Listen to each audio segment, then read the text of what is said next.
Okay, there we go. Good morning, everybody, and welcome to Coffee and Art in the Morning. I'm Dee Dee, and today we have Carla from Heart Journal Magazine going to ask me some questions for the magazine today. So she's live in the chat, and we have a live studio audience. Thank you, Carrie. We have a live audience, so just like everything else, my shows are unscripted, they're live, and it's just going to be like any of the other shows. Now, Carla did provide me with some questions, and I'm going to answer them as best I can, and then and show some different examples that she's asked me to show, and then yeah, that's pretty much it. Okay. So this is heartjournalmagazine.com. I believe that's correct. And I'll put a link in the description box in the YouTube video after I upload it. But right now we're live on Ustream. And again, it's a live audience, live chat with live people. Well, most of them, Gene. Okay, so the first question that she asked was, since some of the Heart Journal magazine readers might be new to Ustream and to your channel, please tell us how long you've been broadcasting and a little about how it works. So, Ustream is it's a live chat, format platform, and people can chat live while you're working live, just like any of the other live shows. And I've been doing it for 5 years, and I've only been uploading to YouTube. I upload directly to YouTube after I finish the show. I don't edit. I don't fix anything up. It just goes just like it was. And so sometimes it's a live show with live people that I'm talking to. And I've been uploading to YouTube for about a year. Um, there's really not much to how it works. And oh, okay. And Carla says also available on iTunes and Google Play. So the magazine is also on iTunes and Google Play. And some people are saying they're always alive, they're just not always awake. So I do broadcast every morning, every Monday morning at 9 a.m. Eastern, and then usually at least one impromptu during the week, whenever I have some time. So I don't know if there's anything else that really needs to be said about Ustream itself. It's pretty self-explanatory. It's free.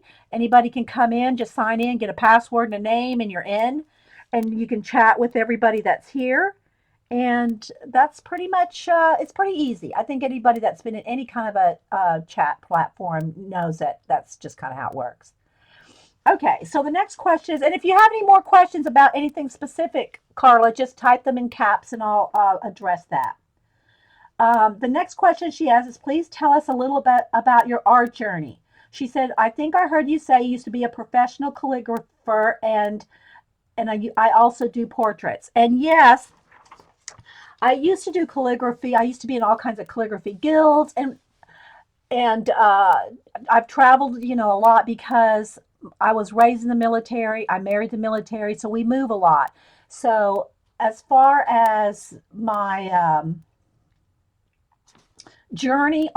art journey, which I think is either the next question or covers it in here too. Uh, but I've always worked outside of doing just art on, like professionally, because we move so much, and I've all, raising my girls with, Hubster and I raising the girls and everything, we've moved a lot. And so I took whatever kind of jobs, I could get. I've done all kinds of things I won't get into my whole history of every job I've had because I've had a lot. But I always try to get some kind of creative job. Like my main longest job I probably ever had was a visual merchandiser for department stores. And that was probably the most creative job I had, other than maybe doing designing for cross stitch books back in the 80s. But when I used to do calligraphy, it was before personal computers where everybody could just print out a font, type in whatever, and print out fancy lettering and fonts. The only way you could really get that was by hand calligraphy. And now that people can just print out anything themselves, they don't really hire calligraphers. Now, I'm not saying that that's never done. I still do certificates and things like that. But as far as like major calligraphy work, it just kind of like faded in the background with the PC. Although, now don't get me wrong, don't email me. There's still tons of professional calligraphers, especially like I know there's beautiful guilds in UK and other other places. So it's still around, but it is one of those arts that I don't. It's not a dying art because it's always been around, but it's just not as prevalent, I should say. And then as far as portraits go, that's pretty much what I mainly do. As far as like if I'm going to make any money, anything, it's going to be portraits. So I did pull just a few things out of everything that Carla asked me to every question she asked me, I pulled out some samples. I'm not going to go into detail. I'm just going to kind of show you some of the portraits that I've done here. These are some smaller ones just to show you this is the kind of portraiture work I do. But just to show some examples for Miss Carla. And I do pets and people. And then I also do a few fan art, like here's Doc. There's Nichelle Nichols from Star Trek. Here's Spock, a memorial tribute. And then I also have done lots of Gold Rush from the TV show Gold Rush. So those are some of the portraits that I've done, just to kind of give you an example. And so let's see, did she ask anything else on that particular question? I think that's pretty much covers the past. I've taken classes wherever I could. When I went back to college, I did take art classes, but pretty much it was for live figure drawing and those kind of things, because I didn't go back to school for art. But I've always taken little art courses here and there. But I'm a big reader. So I've always read and always studied anything I want to learn. Now, granted, if you want to be an artist professionally and you're young, you do need, it's best, it's not absolutely necessary, but it's better to have your teachers and, your mentors, and being able to get hands-on practice and not just in books. But I've done art all my life, as far as back as I can remember. I've always drawn and painted and sketched, and for at least 50 years. So I've been at it a long time, but not, I'd say maybe the last 10 years that I've really done it in any kind of professional way. Other than, here and there, I do commissions and, portraits, or, different kind of commission work all the time throughout, my life. But to be able to dedicate every single day like I do now, sitting at my art desk all day, every day, that's only been in the last 10 years or so. Okay, thanks. Yeah, I do pet portraits as well. Okay, so the next question is, when did I get started using coloring books in the way that I do? Explain to the readers what you like to do in them and perhaps show some examples. So, as far as actually using color books themselves, Dover has been around for a long time. Dover is like, they started out with like clip art for, before computers, and for advertising and all different kinds of not free, but where you could, it's not copyrighted, where you could use their images, you know. And they've always had color books as well. So they've been around a long time, and I guess the idea of using anything out of a color book in mixed media is just kind of like a natural progression from any kind of mixed media and collage. Let's see, what else did I add here? Okay, so for example, here are some things where I've actually cut out color book pages and used them. So like, here is where you can take your color book images, and I've left them loose. I have not glued them down on purpose so that you can see the color book image versus the scrapbook paper or a pretty paper. It could be a wrapping paper, it could be anything. But this is just one of the ways that you can use your images, is to cut them out and use them on other papers. Here's another one. I just pulled a couple samples of each thing. This is from the Kimono Girls color book by Creative Haven, and I just colored her, cut her out, and put her on this paper. So these are just some real simple examples of what you can do. This is not really any, this is not a mixed media. This is just how you can just basically use your color book imagery. And I just cut a little slit there so she'd fit behind. So this is just a simple way to use what is in a color book without getting like really involved with paint or anything like that. That's just one of the simple ways. Let me go back to your question here. Now, I do have plenty of examples that I'm going to show as soon as I finish answering the questions, Carla. You asked for different examples, and I'm going to show them kind of like all at once so I can talk about the different ways that I do. And I have this here, guys, for focus purposes. The different ways that I use them in art journals. So before I start flipping through art journals, I thought I'd answer the bulk of the questions, and then if you have any others to add to that, then I'll add that too, Carla. So she did ask about my color book collection and to show some of my favorites. I would say it kind of changes as far as it depends on what I'm using at the moment. Two of my very favorites are the Doodler's Anonymous color book, which I'll show some examples of what I've done in that in a little bit. The other one of my favorites is the Anamorphia. This one, these two I'd say are my like really awesome favorites. But I've been enjoying doing things like in this Inspired Nature. Here's the Game of Thrones and the new Somerset Coloring Studio. So these are the ones that I've been working in the most, and I would say as far as my favorite ones to actually work in would be these two. Okay, at least right now. There's all different kinds of ones. There's manga ones, there's a Mary Englebright one, and I think right now my collection is about at 40 color books. But those are the ones that I'm really working in the most. Hey, Lynn. Hey, everybody else popping in. Thanks for being here. So those are my favorites. What type? Now she's asking me also about the kind of paints and color pencils and things that I use. Again, as I'm showing the different examples in my journals, my sketchbooks, and all that, I'll explain the different materials I'm using.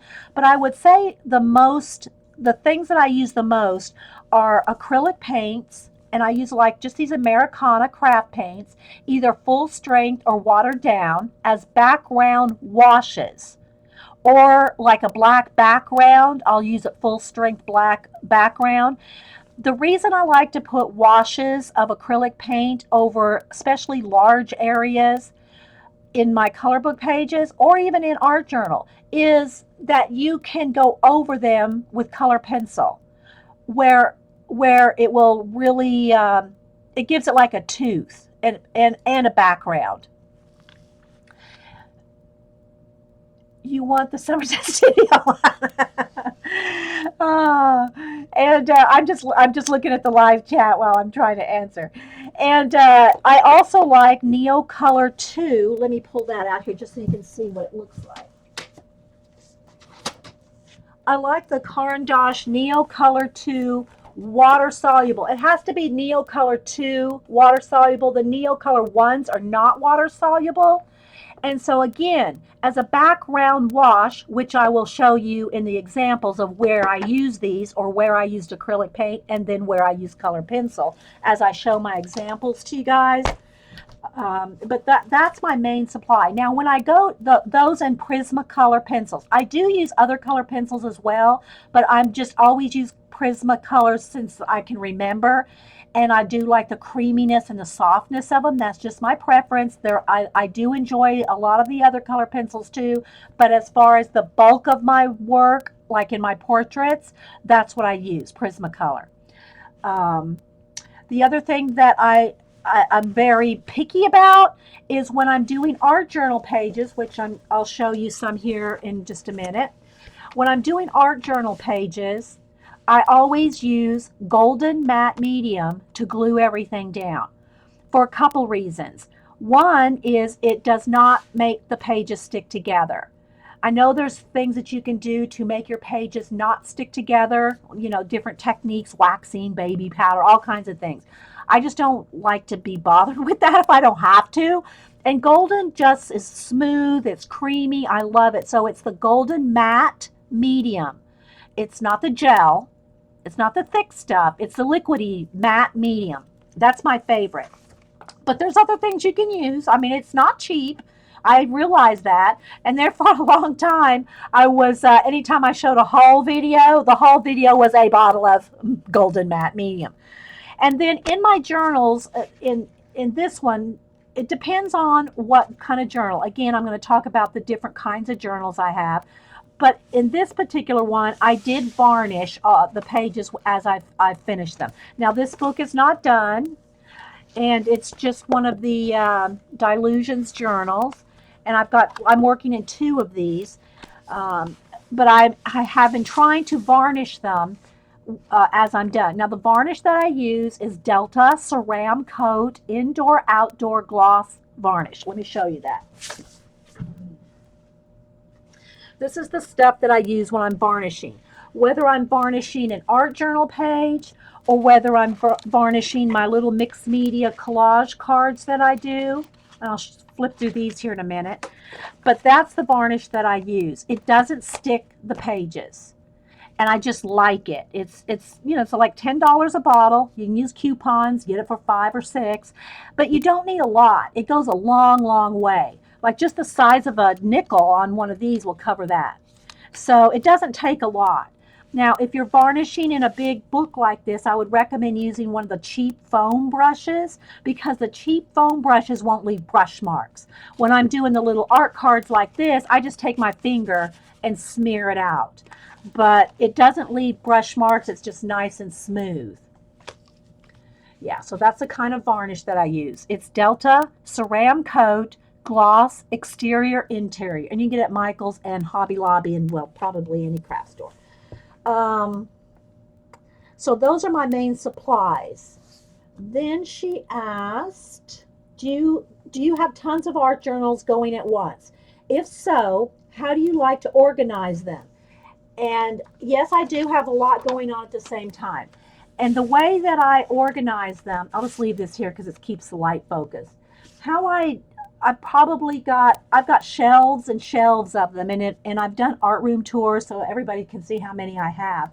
But I do have them by type. So like this one is a mixed media collage journal. All right. Same for this one. This I'll show, and again, I'm going to show some of these here shortly so I can explain the process. I'm going to answer all the questions first so that as I'm flipping, I can explain more processes if Carla wants to ask anything on that. So, for instance, I have ongoing collage mixed media. I usually have 2 or 3 going on at a time. I like to keep, although I haven't been doing it as regularly lately because I've just been so busy, but I like to keep what I call a desk journal, and these are the kind of journals that I'll keep just handy where I can glue bits of leftover, scrape paint in, glue bits of collage left over, and then if I have time, I'll go back and work them out into little scenes and things. But I just haven't really kept many of these. I mean, I've kept lots of them. I probably have 1, 2, 3, 4, I don't know, 6 or 7. I don't know how many. I've got a lot of these and different variations of just being able to keep a journal on your desk or handy. Doesn't have to be like literally on your desk, but to keep it handy where you can throw in bits of collage and scrape leftover paint and to add just a little bit here and there. And then when you have more creative, meditative type time, you can go back and then work on them just like you would any other mixed media journal page. The other kind of journals that I have are I keep drawing and sketchbooks. So those are just for working out sketches and drawings. This one right here is called the Very Big Sketchbook. Let me pull that. Where did I put it? Oh, where did I have that one? Oh, here it is. Well, it's a huge book. It's a huge, big, thick sketchbook. And in that, I'll put just pencil sketches, graphite sketches, maybe a little bit of color, and for my animal fantasy animal posters, which I'll show you that in a minute too, that are collage based mixed media posters. But I keep sketchbooks just for ideas like that. Okay. I also have written books, like those I usually have are moles. If I'm just doing writing, I write in Moleskines. So if I'm just doing plain writing, it's going to be in this. Now I do have 3-ring binders. I have 3-ring binder notebooks for for inspiration notebooks, which I can talk about that in a little bit too. But I keep binders full of ideas. Then I might have a glue book, which can be a cheap composition book, or in this case, I've also got a combination glue book and inking. So, like I'll have a journal for ink drawings. Then I have a journal for portraits. So the answer to the question is, I have a different book for different, just different. If it's all collage, mixed media, if it's sketching, if it's inking, if it's writing, if it's portraiture, if it's uh, sketching, drawing. So I do have different books for different ones. Oh, thanks. Okay, so Carla said that this interview will be in the March 2016 issue.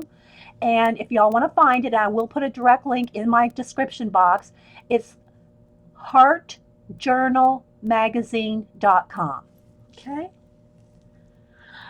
Let's see, what other questions? And again, I'm going to answer the basic questions and then show the different ways that I use mixed media and color book combinations. And then if Carla has any more questions while I'm showing that. Let's see. So that does cover the kinds of journals I have. And again, as I'm showing the individual journals, I'll talk about the different supplies that I use on each one. The next question was, what advice do you have for those that want to improve handwriting? Well, I think that goes with any kind of skill you want to get, really good at. No matter what it is, it's going to just going to take practice. It's going to take a lot of practice. That's pretty much that's pretty much it. You just got to sit down and work at it, and spend a lot of time in whatever. And I do a lot of different mediums. I know that, and I've been doing, a lot of this I've been doing for so many years. But if you really want to get good at something, you have to kind of focus on just a couple things. Now, because you see me do a lot of different things, but you don't see that the fact that, for instance, for calligraphy, I might have spent 5 years learning just that and just focusing on calligraphy, or 4 or 5 years just doing art journals. And then I did scrapbooking for a while. I just did 4 years of constant, it seemed like 4 years, 4 years of just that. Then I've done, off and on, I've always done portraits, but then, I might have spent like the last, say, 2 years really focusing on portraits. So, I do a lot of different things now, but I have had times where I have spent those years practicing one thing. Uh, you get a little okay. Thanks, guys. All right. So, and then the last question I think she has is, oh, well, she got two more here. Do you ever have a creative slump? And if so, what do you do to keep going? Well, for one thing, I never get bored. I have too many things that I like to do to ever get bored. And I think sometimes a creative slump can be because you're bored with doing the same thing, or you're just not interested in it, or you thought you would like doing it and it turns out you didn't. You have to be willing to say, I just don't like well, whatever it is. For me, well, I'll give you an example. For me, I figured out I don't like to do card making. Okay, so you have to just stop. You have to be able to be willing to be honest with yourself and admit to what you do not like to do and stop it. Because I think sometimes we get in a creative slump because we're trying to force ourselves to do something we just really, truly do not enjoy. And we just, that just isn't going to work. So it's best to pick one or two things that you really know you like. It's not that you can't ever change your mind. It's not that you can't ever try something else. Take a class here or there, whatever. But you have to have a bulk, a main focus or two to really not just get good at it, because the more you practice and the better you get at something and you see your progress and you get feedback and you say, oh, people, oh yeah, that's really good, then you'll enjoy it because you know that somebody else is enjoying it with you. And that'll be part of my answer to question number 8. So which was, oh, wait, I did have something else. Oh, the other thing on never getting bored, or I mean, never not losing your inspiration, has to do with not getting bored, but it also has to do with I'm just a big proponent of writing everything down. If you get an idea, that doesn't mean you have to rush to the studio and start getting out all the paints and all the this and all that, and just like overwhelm yourself. The best way is to always write down the ideas as best you can. If you have an idea, say, oh, I would really like to do an angel with a turquoise sky holding a timepiece. Well, then write that down first. If you can write down your ideas and get in the practice of keeping an inspiration notebook, mine are big, thick 3-ring binders, but I also keep Post-it notes right next to me. Even if you just write it on a Post-it note and then stick that Post-it note in an idea journal, an idea notebook, or whatever, uh, it does a couple things. It frees up your creativity to continue being creative in other things because you've got it out of your head. I think sometimes we latch on to one thing. We'll see an artist do something very specific. Oh my gosh, I love that. I want to do that. And you rush out, buy all the supplies, not even knowing what you're going to do, whether you're going to um, enjoy it, whether you've thought it out. It's best if you write down as much information that's coming to you, and I'm also a big proponent of writing down when you're watching classes, when you're watching videos, when you're watching TV, whatever. Write as much things down. Not only will it keep your ideas fresh, it'll keep you creative. You'll never run out of ideas. I just can't stress enough writing everything down. So those two things are really important to that I've found. Now, you may or may not ever get back to the hundreds of ideas you write down. I know I'll never get back to every idea I have in my 3-ring binders, which they're like this size. Let me grab one here. My idea notebooks are big 3-ring binders. Okay, I know I'll never get to every idea in there, but just knowing that I have the ideas if I ever need them is comforting and inspirational. At this point, I don't even have time to do anything except add to the inspiration notebooks because I'm busy doing all this other stuff. But I know that those ideas are there if I ever need them. And then the last question she asked was to tell us a favorite quote or give the budding artist some encouragement. Oh, what do you? There was one other thing. Okay, yeah, to give budding artists some encouragement. Now, my favorite quote right now, I just got a new journal from one of the girls in the UK, and I put this quote in the very front of the journal. It's from the Flow magazine, and I love this quote. It's from Leonardo da Vinci, and I did a little page here for it. Once you have tasted flight, you will forever walk the earth with your eyes turned skyward. For there you have been, and there you will always long to return. That is my new favorite quote. So that would be my favorite quote at the moment. And the advice that I would probably give is the encouragement I would say to encourage other artists, whether they're new or old, is to help someone else. If you are helping someone else grow in their creative endeavor, no matter what it is, how small, whether it's a child or a friend or just somebody you meet online, if you help someone else in their creative purpose, it gives you more creative purpose because you know that what you're doing not just means something to you and the beauty of your work, but you're helping somebody else on their journey. And that knowing that feeling of that, and that it just makes you know that what you're doing has more meaning. So I would say if you really want to uh, be encouraged yourself, it would be to encourage somebody else. That would be my main thing, and that's what I try to do here on my show. Is to all my stuff, I offer all my ideas, my techniques. Not, I show everything I know how to do. I don't charge for it. And again, don't email me. There's nothing wrong with charging for classes. I do not mean that.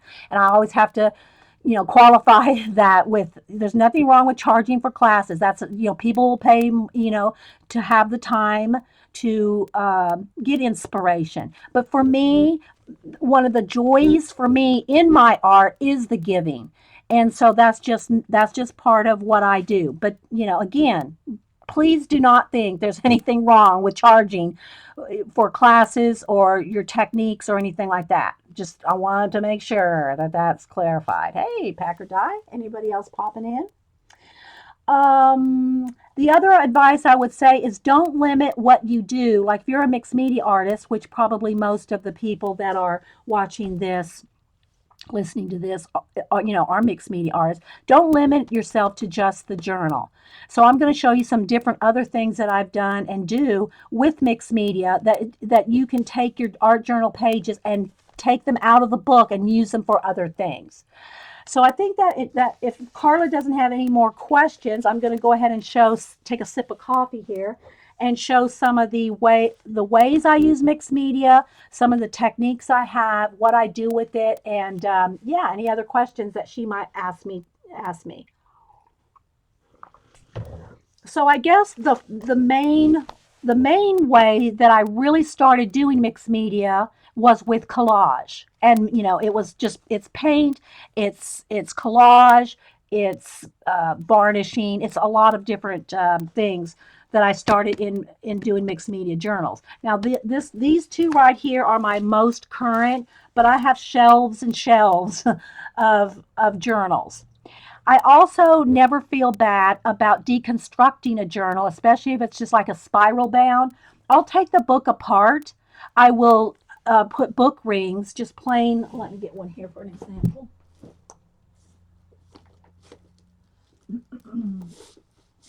I'll take like this is a big journal here, and I'll take the spirals out and put in book rings. I'll make my own new cover, and that way I can not only flip the book easier, open and close it easier, but I'm able to take things in and out. I don't ever mind taking apart a journal. Now these are a little different because these are double page spread stories, but I never mind taking them apart if I feel like I want any any of those pages to cut them up, to make collage, to use in other things. These two are just built to not take apart. So I kind of plan what I'm going to do in them, knowing that I'm not going to deconstruct these.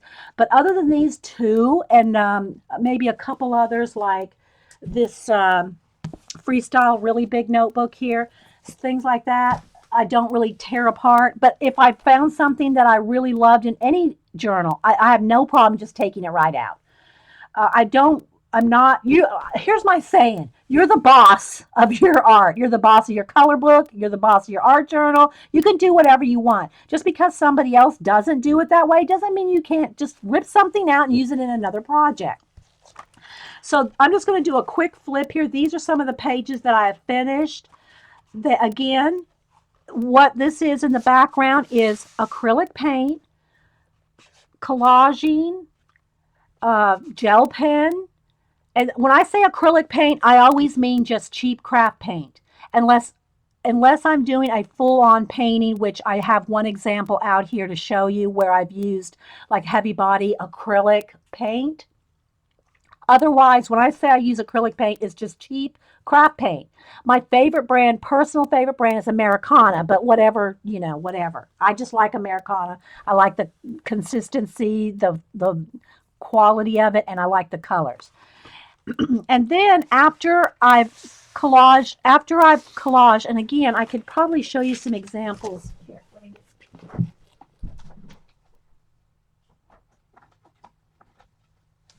How the process works. How I do an art journal page is the same way I do my collage cards. And you can see there's just, they all look, kind of the similar style. That's just the style I like. I like making my own little stories. I like fantasy. I try to use some kind of element of time in all my work because I just like that. It's just meaningful to me. So these are some of the little art cards that I've done. Again, it's all the same process that I'm showing you in these two journals right here. But how they start out, and I have samples in different process. So I'll start out with some different collaging, and I do have videos on how I do these processes. I'll start out with just bits of collage that I'll arrange to start to tell a story. This is like with no paint or anything.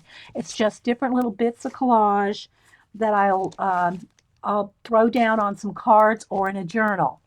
Then I'll go in and start adding paint. Let's see, do I have some here with just a bit? Then they might go to something like this stage. So then they might go to something like this stage. Okay. Then they'll go on to a more detailed stage, like adding water, stars, waterfalls, little tiny people, something like that. And then it comes down to the finished stage where I've completed little tiny details and then varnish, like, stars or whatever. So I hope that kind of explains it. I have tons of videos on my collage process, and it's pretty much all the same in this kind. It's pretty much all the same technique wise. Okay, same technique.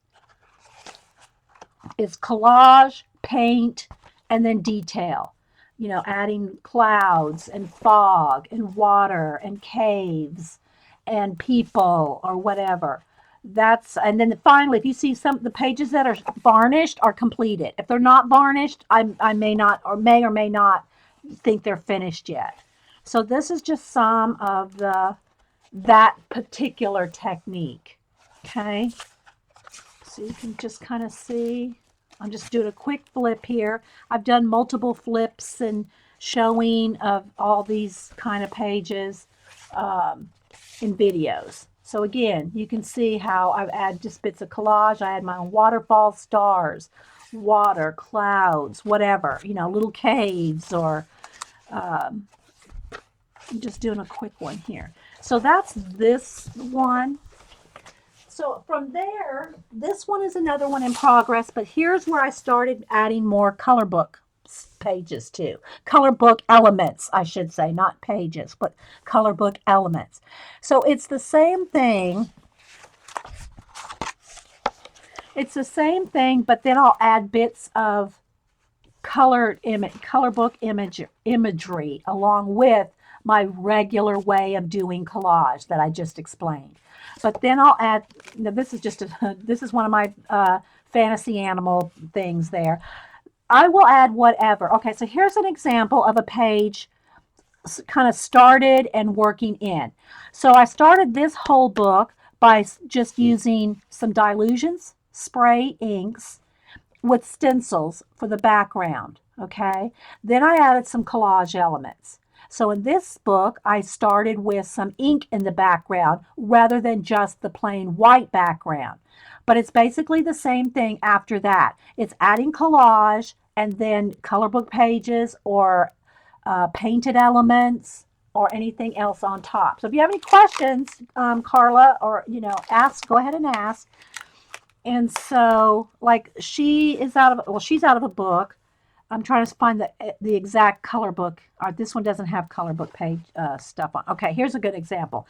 These giraffes are out of the Creative Haven animal. It's an animal zoo book, and I colored them in the book. It's best if you're going to add color. This is just a tip right here. If you're going to add color book pages to your journal, make sure that you color them. It's best. You don't have to, but it's best if you color them in the book, or just tear that page out and work on it something, smooth, rather than cutting them out, gluing them in, and then coloring, especially if it's a mixed media journal, because then you're going to be fighting with bumps and lumps that might be either on the page or behind the page. It's best to get your nice smooth coloring done in the book, or just tear the page out and work on a smooth surface, and then fussy cut out the images to use in your collage. Okay, so you kind of see that. So those 3 giraffes are out of a color book. The rest, this is a collage bit, and the rest is paint. Okay, here's where I've used an image out of a book. Here, this one right here is actually out of a Dover clip art book. And again, this one is in stage. So another question I get is, do you completely finish a page before you go on to another one? And no, I don't. Sometimes I do, like if I'm doing a live stream and we try to finish a full page. But other than that, I like just to work a little here and there, and just glue a little here and there. So another one not done. So you can see different bits. I'm going to try to find some more that have, this is the one I'm working in now, just FYI. So you're going to see a lot more not finished pages in this one. All right, so here's where I did this as an example on Ustream to show that you can cut out and glue it in your book before coloring it, but you're going to be fighting with anything that's underneath. Like right here where this wing touches that flower, it's going to be a lump right there. So you're not going to get a smooth color. All right, here's a page. This is a good example of using a color book page in my full, mixed media page.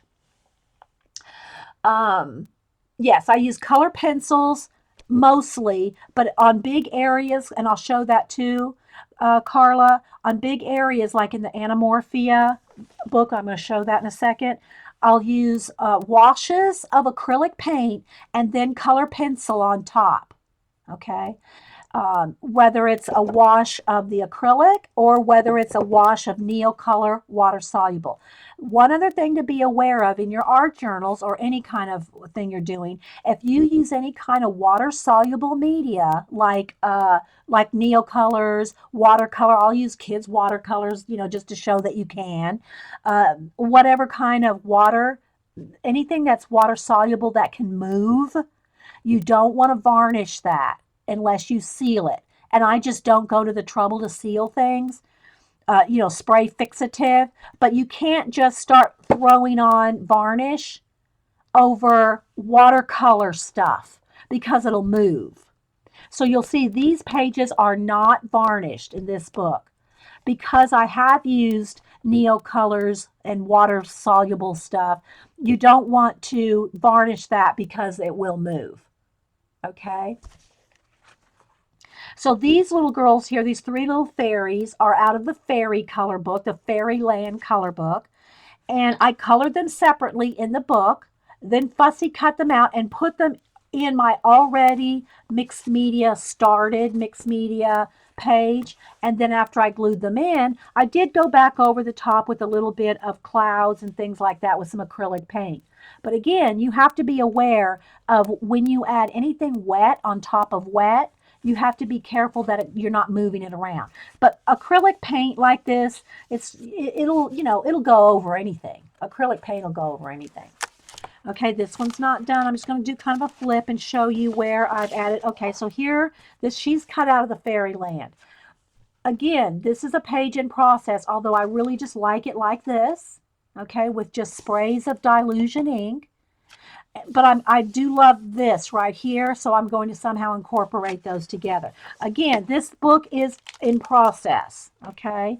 This is from a clip art, I think this is from a Celtic design clip art book. There's just some stenciling. So this one is my most in process, and I really wanted to show this one so you can see the different process pages and how everything is not completed. All right, these girls are out of one of the Creative Haven fashion magazines. I think it's the 1920s, or what was it called? Deco. It was called Deco Fashion or something like that. So you can also color your pages to match what you've already done. So if you know you want some like these fashion girls on this page, then you can color these girls to fit your color scheme.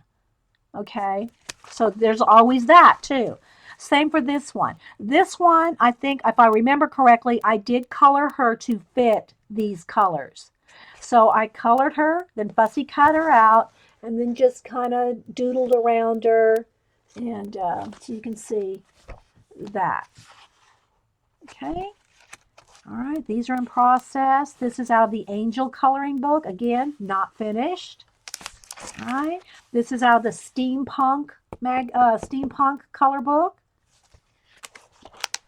Not, just all in different stages. So I can go in here and I say, oh, I'm really inspired by these colors today. So I think I might use, I might go in and use my, my little fairyland color book. And again, I cut up. I cut right out of, I forgot to say that, I think. Let me give you an example here. Like those giraffes I showed you a minute ago out of this book. Here's what the giraffes, the cover, this is what the page looked like.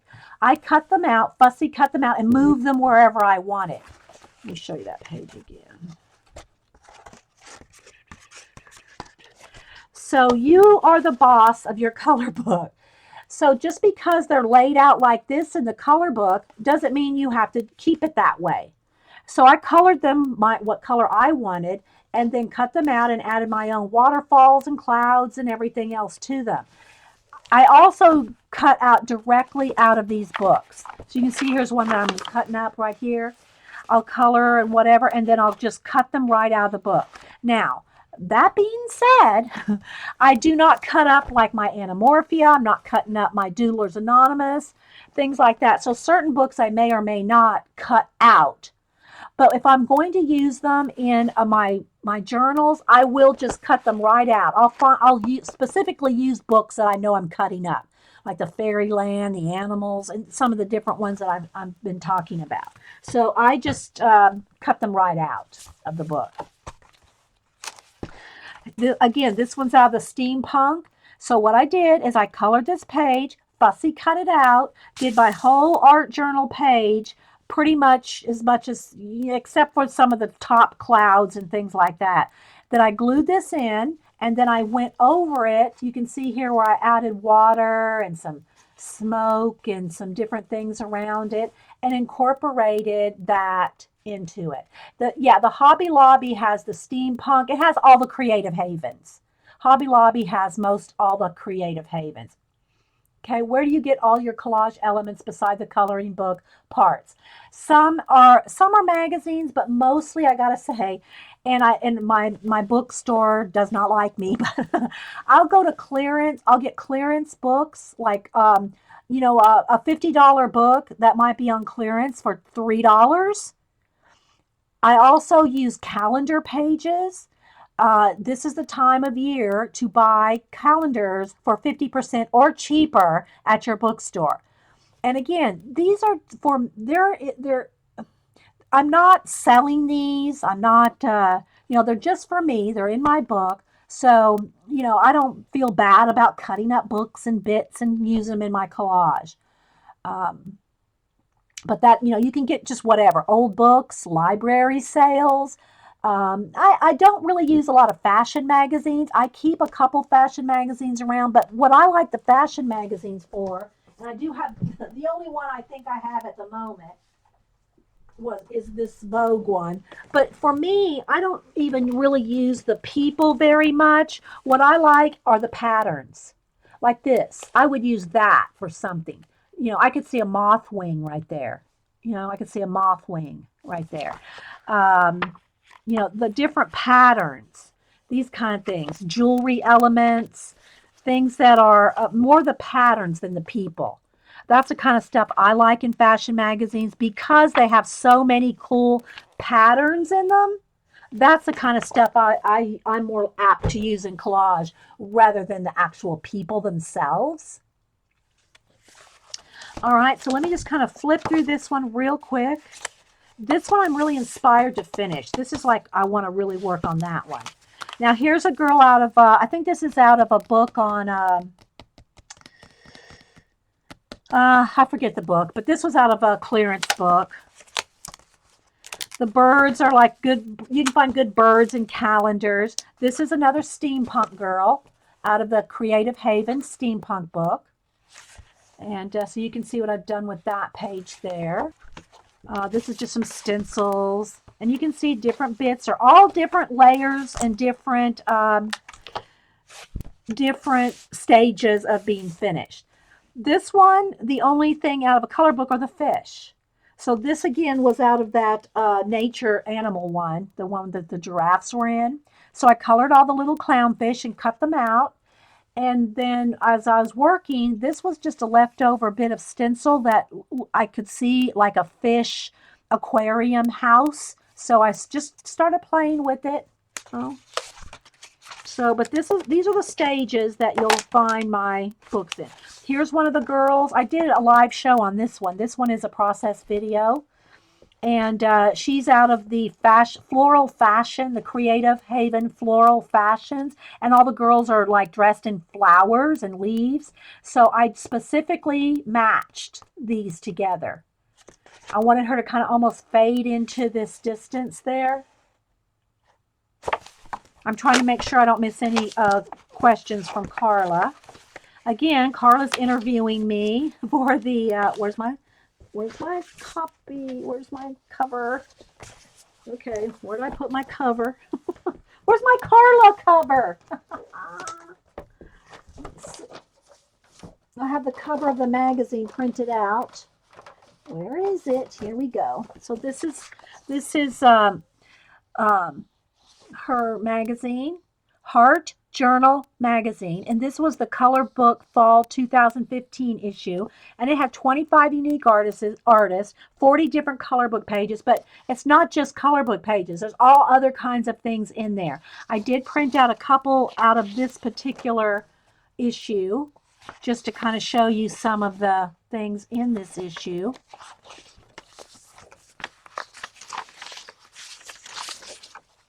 So there's all different kinds, and she has write-ups about the artist, and there's just more to it than just not just a color book.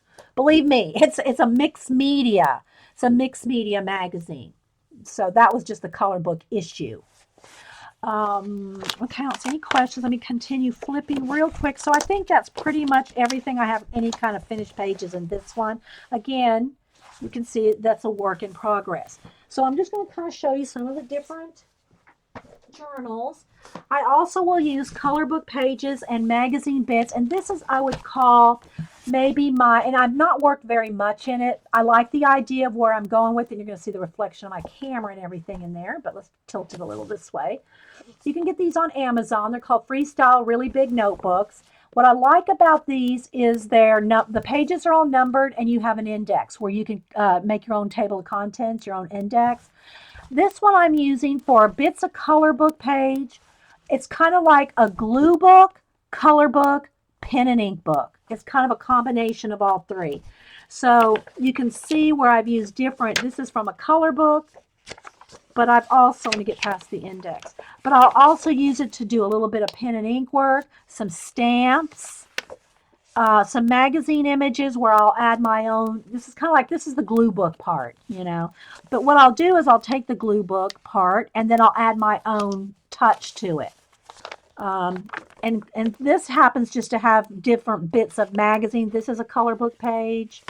I'll add my own designs. I'll add my own carved stamps. little bits of this, a little bit of that. So this is kind of what my version of a glue book is,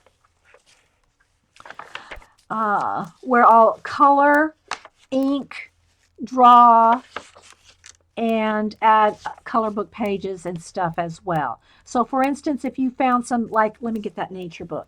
Like in this nature book here, like, let's see, like these little birds. I might like that little bird. I might color him. I might put him in this book and draw around him. And just, it's kind of like a play for ideas. It's kind of like a play for ideas. So you can kind of see this Frida. She was in I think it's called American Woman magazine. There was an article about Frida, and somebody did like dressed up as Frida, and so I just really liked the way that looked. Then I just drew some cats over here. It's really not a rhyme or reason to it. It's just, here's a little color chart. Here's a bit of a color book page, zebras, but then I added some shoelaces to them. It's just kind of like a place to play, doodle. Now this is one of the kimono girls, and I colored her in the book and then cut her out and glued her in here. I just liked her, so I did 2 of those, I think. There's the other one. And so it's just a little bit of this and that. And then in the back, I did one other glue page. This is out of the Paris book. And I wear my hair like that a lot, pinned up. And then this is one of my hand-carved stamps.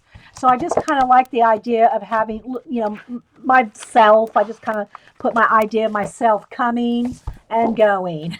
So this is another way that I use color book pages. Let me show a couple of the actual color books here where I've done things in them with mixed media. So the most recent one I've been working in as far as doing some mixed media in a book is the Inspired Color Nature, which I did this page Monday on a live show. It's recorded, so you can see how I did this from start to finish. There was a big open space right here between these trees. So I drew my own little emu. I added some collage. This is all acrylic paint. The blue is acrylic paint. The trees are with a wash of Neocolor 2 water-soluble crayons, which you could just use even kids' watercolors. And then I painted over him. He's all in acrylic and color pencil. So he's base coated in acrylic, and then the details like the eyes and the gray lines and some of the shading there is color pencil. And then the long hairs like that is acrylic paint. So that's, you know, this is what I like to do in an actual color book. Same for this page, okay? This page just had the tree itself. I painted the background with black acrylic paint. I added a collage piece of a watch. This is Neocolor 2 water-soluble crayons with color pencil over it. This is just some acrylic paint shaded with Prismacolor. And then I did my own water with acrylic paint. Then gel pen dots. So I think it might be gel pen. Sometimes I use a gel pen. Sometimes I use splatters of a white acrylic paint. Okay. So this is the way I like to do color book pages to make them my own. And when I say you're the boss of your color book, see, you can be the boss of your color book. You can do whatever you want. The other one that I've done in here, I think I've done one other one in here. There's not a process video for this, but it's basically the same thing. I did Neocolor Neocolor washes of pinks and purples to do the cherry blossom flowers. The background is all black acrylic paint. It's got some little bits of collage. Like here's one of the few times I actually use a fashion girl, but I kind of cut her down to the way I wanted her to fit. And then I added little bits of watch parts and things, and then I colored over her outfit. So she was kind of the inspiration for the color scheme of these flowers, although cherry blossoms are really kind of these colors, but she just fit in there. So again, this is another version of using mixed media in a color book page. So this one has got all kinds of splatters and things in it, but I just paint over the splatters. So this is my current, like I'm really enjoying using this one, but just plain coloring. I like, this is one of my very favorites, Doodlers Anonymous and Anamorphia. So let me just show you a couple other processes and materials and things that I use. So this one, and again, Doodlers Anonymous has an awesome inspirational website with just tons of artists. And what I really like about the Doodlers Anonymous, it's illustrated by 90 different artists. Okay, so there's just such a variety of styles. And so let me just kind of flip through it and stop at the different ones. So in this case, this was just a little character on the bike. But I added the spokes to the bike, and all the background is paint. There was nothing there. It was just plain. And so I added that to make it like he was pedaling through a snowstorm. All right. So don't be afraid to add your own things to a color book page.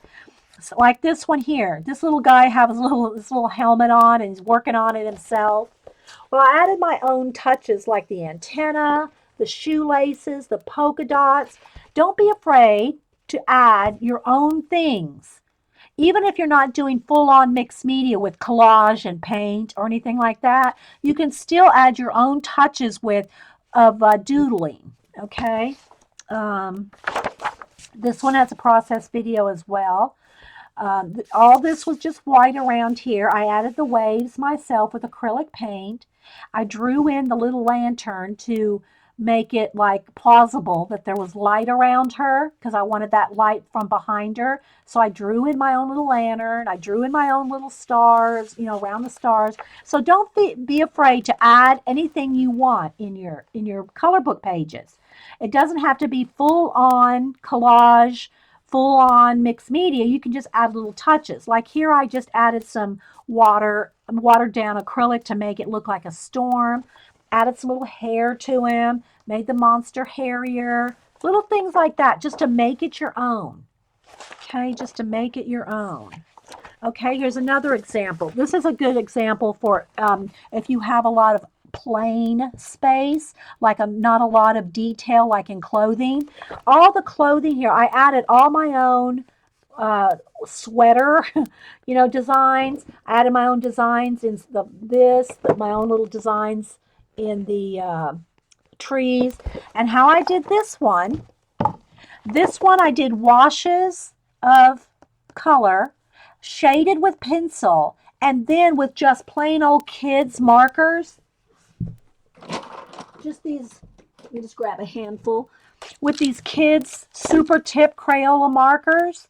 Then I went in and just added my own little bits of grass or the little pattern in the tree. Now, if you are using these water-soluble kids crayons over color pencil, it'll smear if you just touch it right away because you're adding a water-based media on top of a waxy one. You got to let that sit for a minute. Also, the other thing that I get asked all the time is, do I use like Copics? I do not use any Copics or any alcohol-based markers for a couple reasons. One, I just never really needed to. Not that I'll never do it. I got a couple people really trying to get me to, do that. The other thing is they'll bleed through these color books. Most color books, you're not gonna be able to use your alcohol-based markers like Copics and those type without it bleeding through. Now, if you don't care if it bleeds through on certain pages and you just want to tear it out, and you don't care if it bleeds through the other side, then then no biggie. You can use your Copics all day long. Or if you really like a certain page and you want to use Copics on it, and you just make you a copy of it but you don't want to bleed through. And Copics and alcohol-based markers will bleed through most color books. I can't say every one because I don't have every single one, but so you can see. Now here's the one. This is the one that the owner of the book really liked. So I'm going to, after today, I saved it for today, but I'm going to actually tear this one out of the book and send it to him. So yeah, this one is color pencil. There's a video on this one. So it's all color pencil with, I think, maybe a little bit of neo color in the background. And then I just added some watered down paint and let it do the dripping. So you can see that you can use other things in your color book page to make it your own. Okay, so let's see. I don't see any more questions from Carla yet, so I'm gonna keep going. Carla, if you got any questions, just ask. Again, this is all color pencil. This is a wash of Neocolor. Okay, so here's where I get a lot of people saying, especially like when I'm working in the Anamorphia. It's so big and so detailed. I'll never finish all those details. Well, here's a way to finish some bigger areas with detail. I did a wash of I think it was Neocolor. A wash of Neocolor. And the reason you want to use a wash of something, whether it's Neocolor or watered down acrylic paint, is if you don't water down the acrylic paint, you're just going to cover it all up. You just use straight on out of the bottle. That's fine for a background. But if you want to like just do a green beard, you can't just use it straight out of the bottle. You're just going to cover up all those fish. You know what I mean, Vern? You got to do a wash so that you still see the color book come through. And then I went in there with color pencil and added shading to each fish. But that's a way to get a big area covered, is to do a wash. Oh, okay, good. Okay, Carla says she's just enjoying what I'm saying. I'm just explaining it like I do any other day, Carla. But you can see how the variety in this book. Okay, so on this one, the background was already black. So what I did is I took a white color pencil, and on top of the black, I was able just to do like an aura of light around the little astronaut. But I also added my own checkerboard. All the little checkerboard I just put in myself. You don't feel like you have to just use only what they give you on a color book page. Go in there and, do your own doodles on things. Let's see. This one, same thing. This had a speech bubble, and I just added in the speech bubble color book attic. And yeah, so you can see this is one of my favorites. The other one is this one, the Anamorphia. And let me show you a page here where I've just got a wash. So this is just a wash, and yes, it does wrinkle. This is a thin paged book. It doesn't bother me that it wrinkles because I know by the time I finish coloring, painting both sides of the page, you're not going to see that wrinkle. But be aware, I always tell everybody to test their color book pages in the back to make sure that it's not going to bleed through, that it's not going to wrinkle if that bothers you, or whatever. You want to test. Every color book is different. Trust me. Every color book's paper, weight, texture, it's all different. So you don't want to get in there and, oh, it wrinkled. Well, see, it doesn't bother me. But if wrinkling bothers you, don't do a big wash like this. But it is a way, when you do a big wash like this, to get you started. Okay? Once you get it started, um, then you can go in and do detail. Now I have different stages of finished pages in here. Let me get to one that's partially done, or let me do another one here. Here's another one that has a little bit of a wash in two colors. Again, it's wrinkly, but by the time I paint the background and paint the next page, you won't see that wrinkling. All right, the problem with this particular book that people complain about is that you can't get into the actual corner. Now, you could take it apart, and just leave it loose leaf, or, I've known people that spiral bind. This just does not bother me. The color books for me, or any kind of these mixed media books and projects, are fun. It doesn't, I don't get stressed out about stuff like that. But if you open a color book and you see that everything's down in the spine and that's going to bother you, just don't buy that book.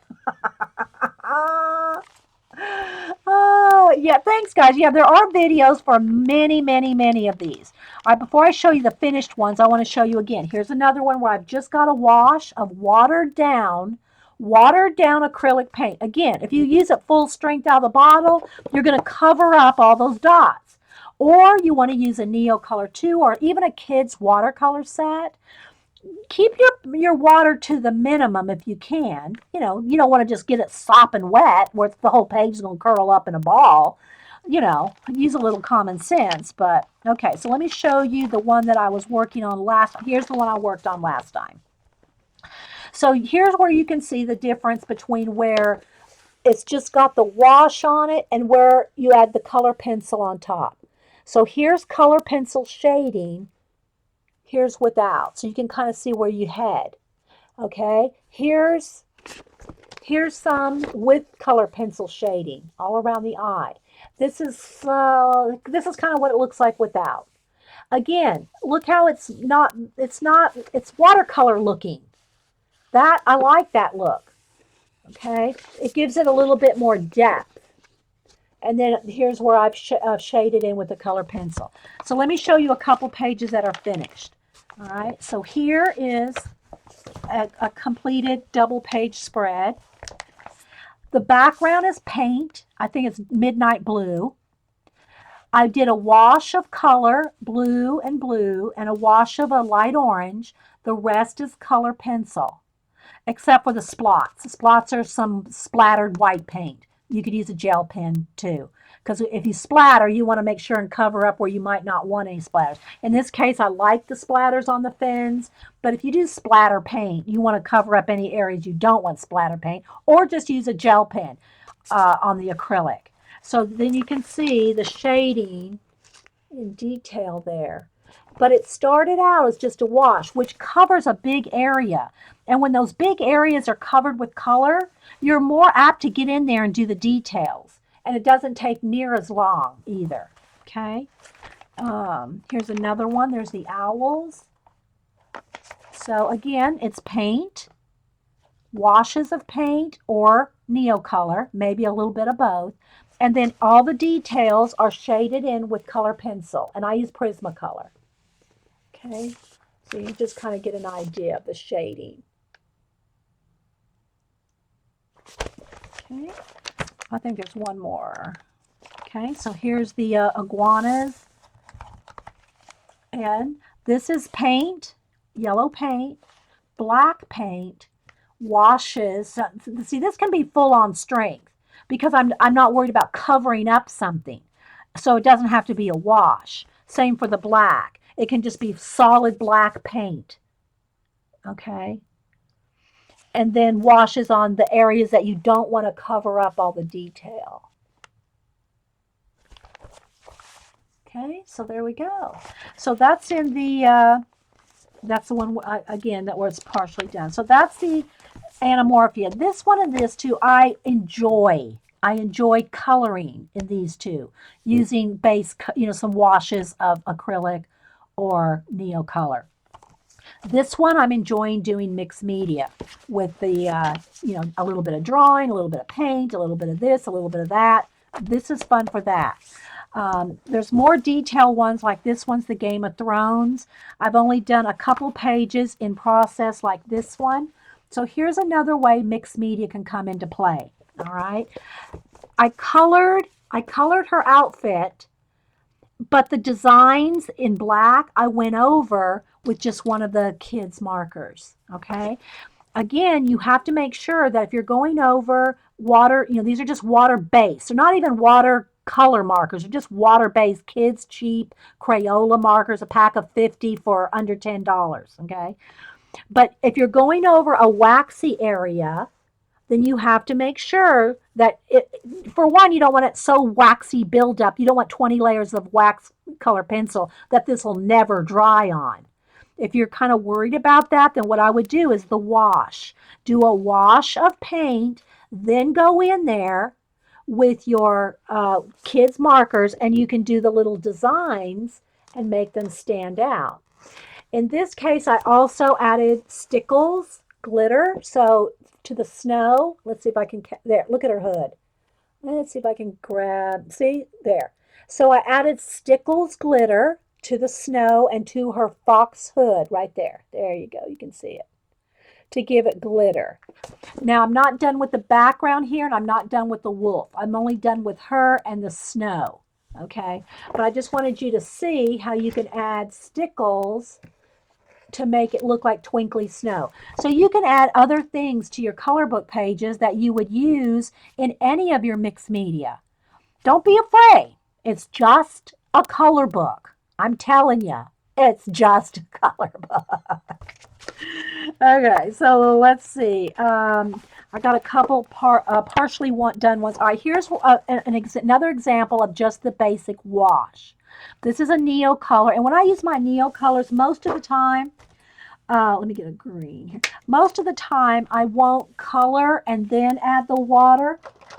A couple more tips here. When I'm using water-soluble crayons or watercolor pencils, okay, you can pull the paint, the pigment right off like that. See? And then color in. And you have much more control over that than you would, say, if you went in here and colored and then try to smear out that color. You can do it that way, and that, it's good for a big area. But if you really want to be very particular and very detailed, it's best to, whether it's a watercolor pencil or crayon, to pull it off the tip like that and then paint with it, because you've just got so much more control over where everything's going and what you can do with it. Okay. And when I'm using my crayons or water soluble pencils, I use my water brush, these Pentel water brushes, and I just clean them off on a Kleenex. A Kleenex will just soak up the excess color real quick. And I never use these for acrylic paint. Never. I don't. If you use yours and you get it all jammed up and jacked up with acrylic paint, don't email me. I only use my these water brushes with water soluble media, like water, crayons or pencils. Okay. Then the other one that I'm partially done with in here is him. Okay. And again, black acrylic paint, washes, and then shaded with color pencil. So you can sort of see where I'm starting to do some of the shading here.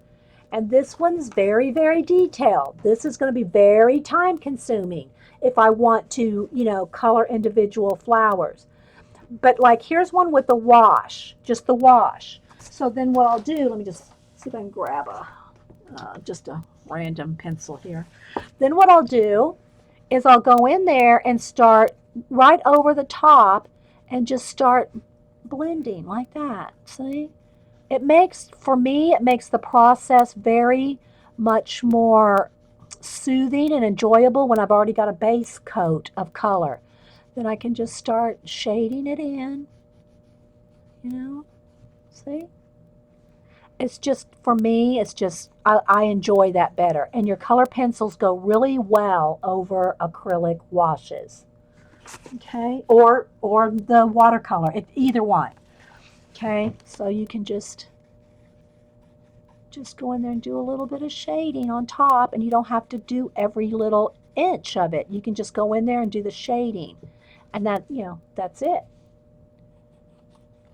It just makes it a little quicker and a little, I don't know, I just like the effect like that. So that flower could be done. See?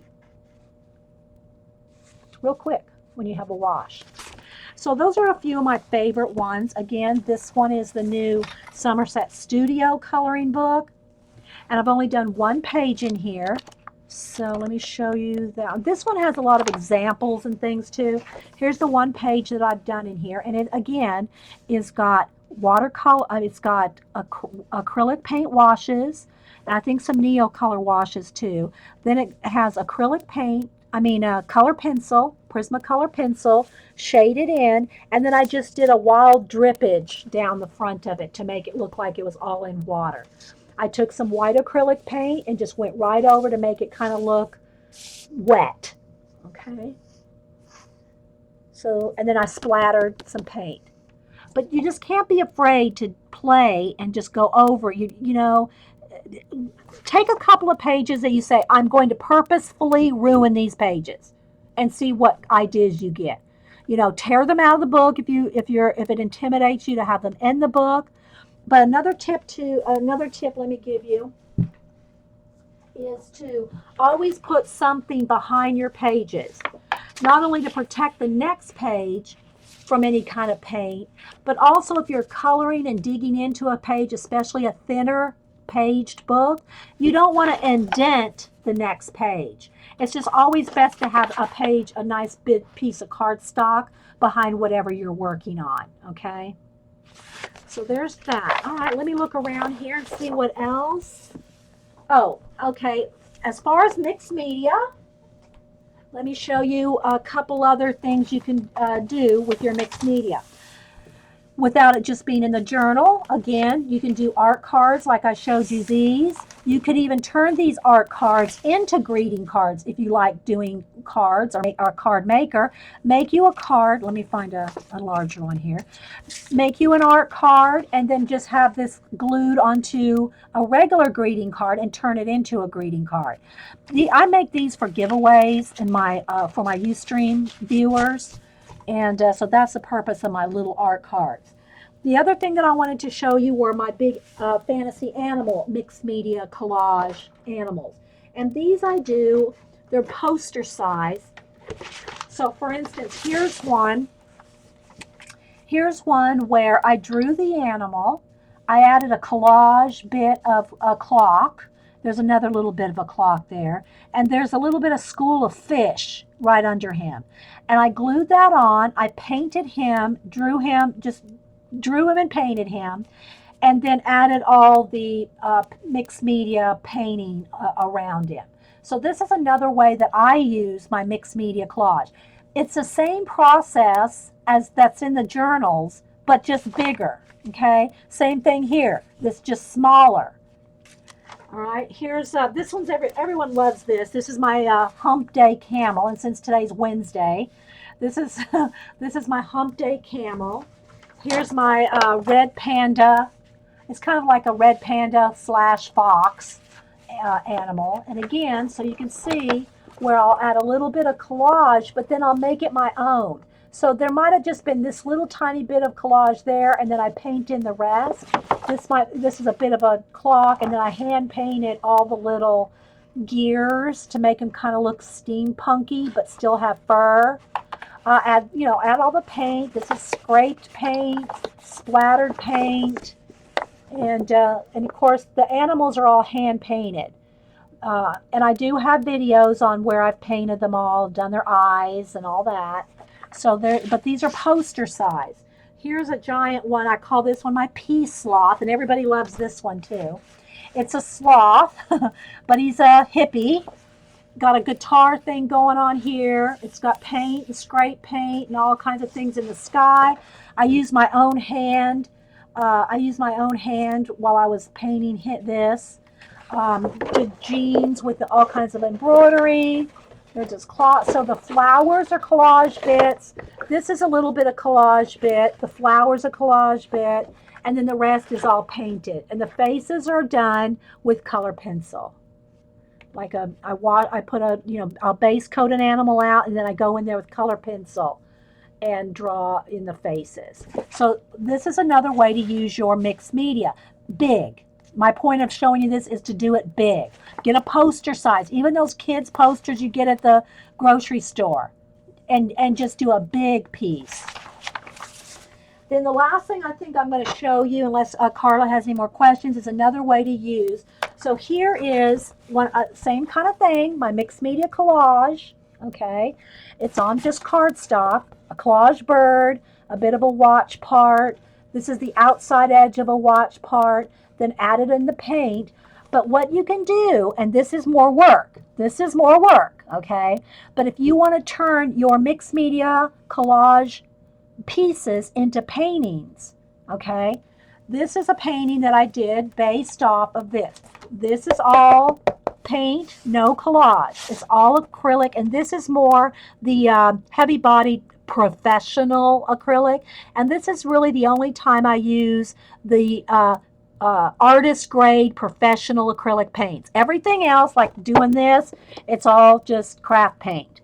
But if I put it on a board, this is just one of those Michael's Artist Loft boards. If I do an actual painting, then I'll use more professional grade paints, okay?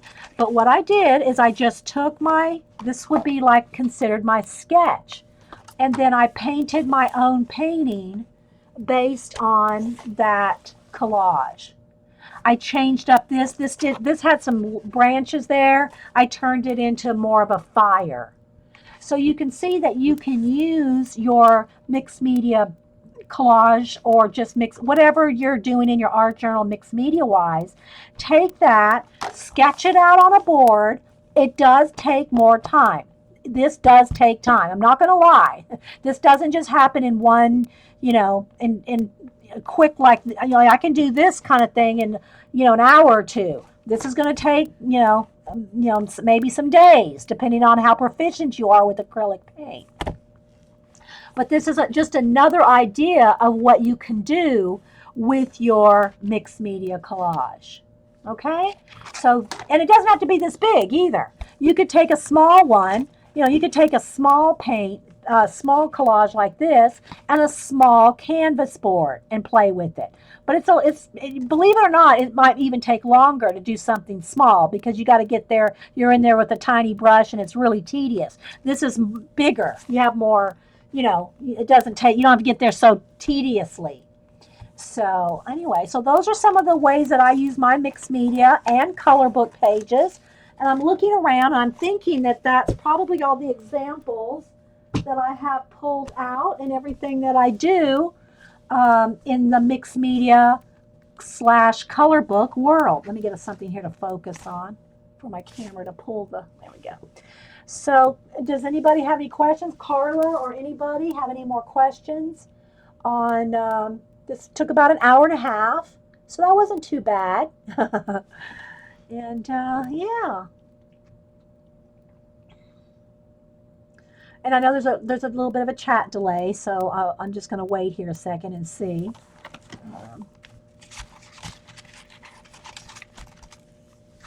Thanks, guys.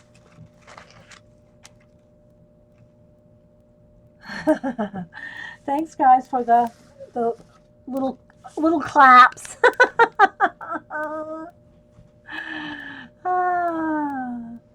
Thanks, guys. Thanks for watching. Yeah, I do my live shows here on Ustream, and I unedit them and I upload them straight to YouTube.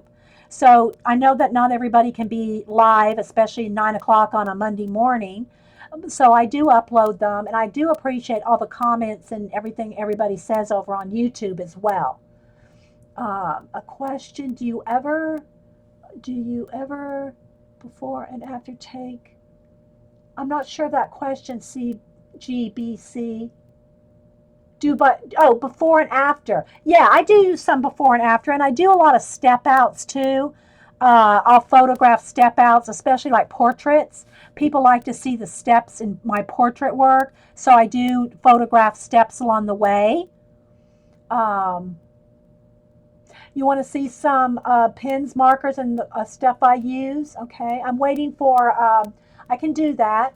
I'm waiting to see if Carla has any more questions. Again, I'm being interviewed by Carla from the Heart Journal magazine, which you can find it on heartjournalmagazine.com, and it's an e-magazine. And she said I'm going to be in the March issue, I think.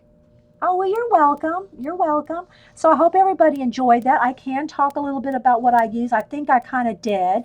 I use the Caran d'Ache Neocolor. I'll use just kids watercolor. I use Americana cheap craft paint. I'll use color pencils, watercolor pencils occasionally, but I'm more apt to go to these. They're not cheap, but they last forever. I'm telling you, you just don't run out of these. I will sometimes use a kid's watercolor set just to show you that you can. And, I'll use a variety of pens and, gel pens. I like permanent pens, I can use Faber-Castell Pitt pens for, permanent. So, yeah. Yeah, heartjournalmagazine.com. So thanks, guys. And believe me, she sent me this issue, and it's packed full. It is chocked full. This issue is the color book issue. But it's not just color book pages. It's a whole mixed media magazine with interviews and samples. There's a lot to it. The best gel pens, I really only use white, and I just use, I'll use a couple different ones, but I guess the main one that I've really found I just use the most is just the Sakura, I can't find a white one right here. Yeah. Just these white gel pens. these. Sometimes in the silver and the gold, I'll use these Pentel in silver and gold. So silver and gold in the Pentel, and then these white ones, just the Sakura Jelly Roll. That's, I mean, there's other, you can use any of them, but I just don't use a lot of pens because I'm usually making, doing everything with paint and pencil. So, yeah. And that's the other thing too, guys. You don't have to follow me on Facebook to view my albums. I have different albums. I have a whole album of just showing my desk and my workspace. I have an album with portraits. I have an album with color books. Everything that I collect and do in color books. So all you have to do is go find Dee Dee Willingham on Facebook, go to my photos, and from photos, pick an album. You don't have to, I made them public, so you don't have to follow me and I don't have to follow you to see the albums. But you have to go to photos, albums to get to those albums. Yeah, a lot of people are using gel pens for color. Yeah, I just like to shade. I like to shade, so I use color pencils. But you can use gel pens to get in, like, let's say the little beak on, or like the pupil in the eye or something tiny. A gel pen's nice for those kind of things. I just personally like color pencils. The magazine is only available digitally on her website, and it's a PDF file, or you can get it on iTunes or Google Play. So it's an e-magazine. It depends on what you want to, if you find a color book page, I printed this out on a little heavier paper. If you just want to print the magazine out to read it, then just print it out on copy paper. But if you want to, if it's a PDF, you can pick and choose what pages you print. So I printed this one out on just a little bit nicer quality to actually color. But if I'm going to print out a whole magazine, which is 40, 50, I don't know how many pages all of them are, but there's a lot in this magazine. If you're just going to want it to read and read the write-ups and things, and just print it out on copy paper, don't print it out at all. Just, read it on the computer. But if you want to do something like from the color book page, from the color book issue, then print it out on something worth coloring on. May I missed it, but Carla asked if you would record when you color one of the pages. Yes, I will. I will color maybe, I don't know if I'll try to do it this week, but the next time, even if it's Monday, we'll color this and maybe this. We'll color these two pages if no later than Monday. Okay. And yes, I record unless there's a Ustream hiccup or something, I record and upload all my videos, pretty much 99% of them. Sometimes if someone's visiting or, I get their permission, and, I'm not putting somebody up on YouTube without their permission if somebody's visiting. And you can do it for your iPhone and Android as well. Yeah, any place you can download a PDF or iTunes or a Google book. So a person could use watercolor pencil under the crayon pencil. Yes. You can use it under the crayon. I mean, I shade on top. I shade on top of watered down Neo colors and watered down craft paint, and then put the Prismacolor on top of it. Okay. Yeah, so Monday I will, if at the latest, I might be able to do a stream before Monday, but I will reference it that I have colored pages out of Heart Journal magazine.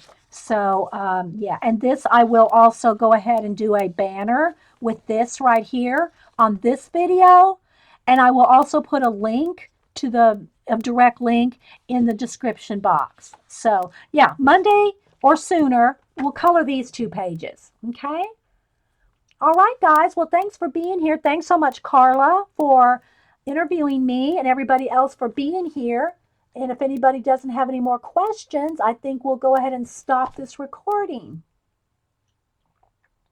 Yeah, watercolor. I've shown where you can just use kids' watercolor sets. I mean, I'm talking about like these. You can even just use these.